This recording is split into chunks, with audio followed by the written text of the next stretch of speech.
When you swipe a debit card or hand over cash, you are spending your own money directly. If that card hits a skimmer or you accidentally buy a fake product, that money vanishes from your checking account, and getting it back becomes entirely your problem to solve. To protect your personal wealth, you need a financial buffer. You need a secure barrier between your deposits and the merchants you buy from.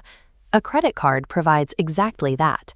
Rather than drawing from your own cash, a credit card functions as a short-term 30-day loan. You are spending the bank's money. Because the bank's capital is on the line, the security dynamics flip.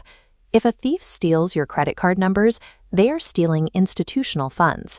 Banks are highly motivated to shut down fraud and step in quickly when it's their own wealth at risk.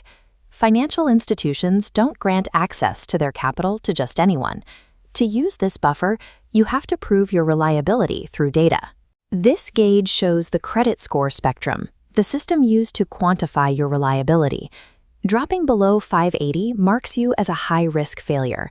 740 marks the start of good status, while breaking 800 places you in the elite tier of borrowers. With a strong credit score, you gain the authorization to use the bank's wealth as your personal financial shield. The moment you make a purchase using that leverage, a 30-day countdown begins. Banks actively want you to rely on their funds for everyday spending. Every time you use their card, they collect hidden processing fees from the merchant, turning your daily coffee and grocery runs into a steady revenue stream. To build your reliance on their card, they gamify the experience. They offer direct incentives like large sign-up bonuses, travel miles, and cashback rewards. At the highest tiers of wealth and credit scores, these rewards scale up aggressively. Elite cards offer perks like international flights and hotel upgrades, but this access is not an infinite blank check. The system places strict boundaries on your spending through a credit limit. This limit measures the exact dollar amount of the bank's trust in you. Beginners usually start with a low cap, around $1,000, which scales upward over the years only as they consistently pay back what they borrow. Take a look at this bar chart representing a total credit limit. Notice the highlighted line at the 30% mark. Pushing your debt past that threshold damages your score. Banks want to see that you only utilize a fraction of the leverage available to you. Keep your spending under that 30% line and zero out the balance within exactly 30 days, and the system functions as a mathematically flawless win for the consumer. Cross the threshold to day 31, and the rules change entirely. Failing to pay back the exact amount you borrowed triggers the cost of leverage, the annual percentage rate, or APR. This initiates the mechanic of compound interest.